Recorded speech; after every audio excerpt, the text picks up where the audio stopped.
So when's the last time you saw him? January 4th is the last time I saw him. He cannot meet his own basic needs. Food, clothing, shelter. And when's the last time you talked? The last time we talked, he denied that he was my son, and he hung up on me. He's got a false, fixed delusion against us that we are his enemies. Eileen and Jack's son has been hospitalized 4 times in the past 7 months for severe mental illness. He keeps getting discharged and then breaking into his parents' beach cottage here in Connecticut. That's the cottage too? Oh my God. He was sawing up furniture and burning it in the fireplace. He's been in that house for roughly 2 weeks again, so we don't know what we're gonna find when we go in there. I'll follow behind you guys, us? yeah. Okay. All right. So this cottage is a place that Jack and Eileen's son has been coming to since he was a kid.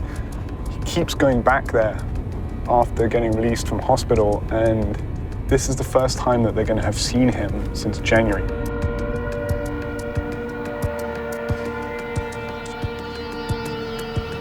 Oh, he changed the lock. Change the lock? You sure? I'm gonna see if I can open it. Oh my goodness. Look at this room. Oh, wow. The bed is up here. Listen to me. We haven't seen you in 2 months. I want to talk to you. Out of my way. Look at this. Eileen, we gotta stop this. This is just... With the level of stress, I mean, how much does it occupy your lives right now? It's like being on a roller coaster. You know, you'll be up thinking like, oh, it's gonna work this time. This is a really good hospitalization. Everybody's looking like they're really gonna help him. And then somebody discharges him. And then it's like, whew, right down, right back to square one again.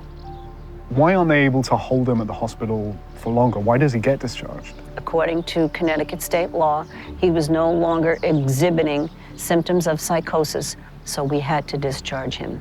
And it's just a cycle. Treat, release, repeat. It just keeps going on and on and on. Today, there are 10 million people with mental illness in the US. A large number are in an endless loop of homelessness or jail. And many of the public resources that are available for free have been diverted to another crisis. The pandemic's created a shortage of beds and other services and pushed the mentally ill onto the streets in staggering numbers. Do you have a mental health diagnosis? Yes. What is it? Manic depression. Manic depression and bipolar disorder. Okay. Some don't even want help. And with this population more visible than ever in major urban centers, public concern is on the rise, exacerbated by isolated incidents of violence. 61-year-old Marshall Simon killed Go when he shoved her into the path of an oncoming train. The New York subway pushing of Michelle Go in January is a case in point. Her killer suffered from schizophrenia and had been discharged from hospitals at least 20 times. Even more recently, this mass shooting on a Brooklyn subway platform. The man behind it had openly posted about his declining mental health, blaming systemic failures for worsening his condition. With every incident, the media coverage raises the same question. Why weren't these people committed to a mental institution years ago? What goes through your mind when you read about incidents like what happened to Michelle Go on the subway? I'm devastated. What worries me is the quick move to lock them up, round them up. Harvey Rosenthal is a patient's rights advocate and in recovery from mental illness himself. He thinks unless someone poses a risk, they should be free to choose their own path to recovery, utilizing services that exist in the community, like this Manhattan drop-in center. And that calls to bring back a system of state-funded psychiatric institutions where the mentally ill could be sent for long-term involuntary care are both unhelpful and unethical. We can recover. We should have rights. We should live in the community. This move towards coercion is a pure excuse for not having the right services. You don't think it's time to bring back the asylums? No. 50 years ago, the mentally ill were locked up. Psychiatric treatment took place mostly in long-term, purpose-built facilities like this. Kings Park Psychiatry Center is now abandoned, and today it looks pretty scary. But it was one of a network of state hospitals built in the 1800s to house and therapeutically treat those with mental illness. But asylums became infamous for overcrowding, inhumane conditions, and forced medical treatment on people who were often held without their consent. These abuses, combined with advances in drug treatment and changes in federal funding, led to a movement known as deinstitutionalization. Between 1955 and 2016, the number of public hospital beds dropped by 97%, meaning those unable to afford private care were mostly left to fend for themselves. You think deinstitutionalization was a mistake? No. I think it was well-intended, but we needed to have a plan B in place, and there really wasn't a plan B in place. Dominic Sisti is a professor in the Department of Medical Ethics and Health Policy at the University of Pennsylvania. In 2016, he penned an academic paper arguing that America's mental health crisis could be fixed by bringing back asylums, coercive treatment and all. Getting arrested, being discharged from hospital, that's something that just repeats and repeats without any kind of solution. Treating and streeting is what the psychiatrists call it. You treat, you stabilize a person in crisis, and you try to find them a place to go. No place to go. When you look around, you see the most vulnerable people happen to be people with serious mental illness. They belong in a hospital setting, in a therapeutic setting, where they can potentially get better and move on with their lives. There's an argument that if you engage with them on a voluntary basis, that recovery is possible for anybody without coercion. I mean, I think that's largely true, but I do think there's going to be a subset of people who really need, frankly, to be coaxed into treatment, coerced into treatment. And for those that say we already have these community services to deal with the problem as needed, what's your response to that? Visit a jail. Across the country, jails have become the de facto modern replacement for asylums. Today, people with severe mental illnesses are 10 times more likely to be in a jail or prison than in a hospital bed. In fact, nearly half of the people in jail right now nationwide are people with mental illness. Do you mind coming forward? Have you ever been treated for any kind of mental health issue?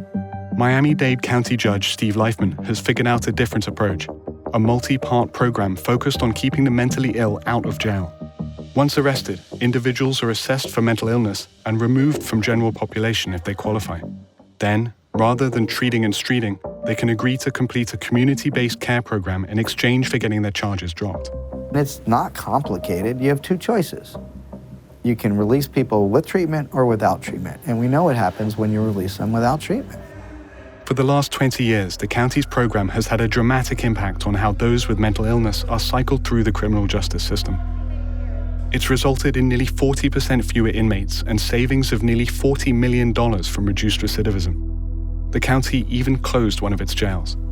I mean, obviously it's had some big wins here. We've been successful with about 70 to 80% of the people that have come into our program. But the 20 to 30% left are really the highest utilizers of both criminal justice and mental health services. We had a study conducted by the University of South Florida in Tampa. We sent them the names of 3,300 people who had been arrested and had come through our program. We said, tell us who the highest utilizers are in that group. There's one piece of paper. Now, on this one piece of paper are the names of 97 people.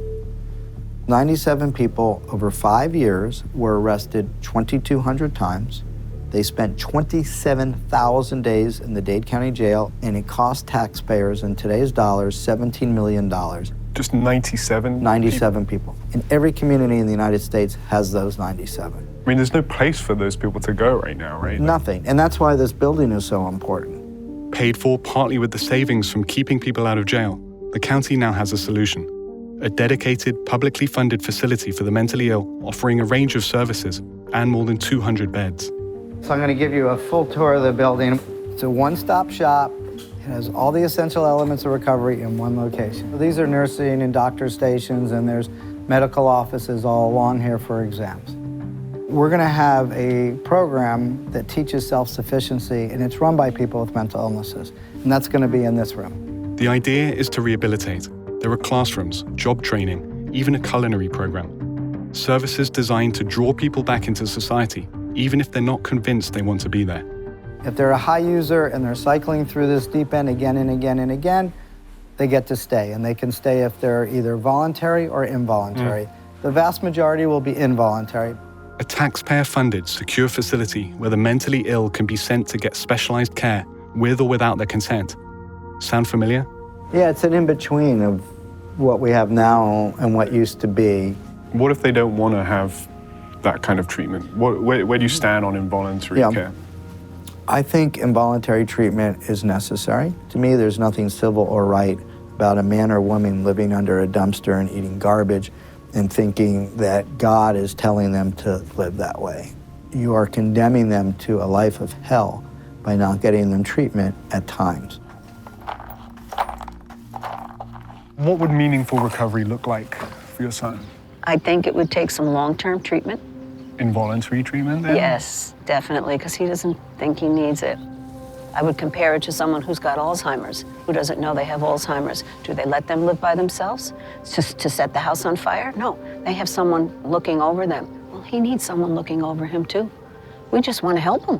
We want to give him back his life, not take his life away.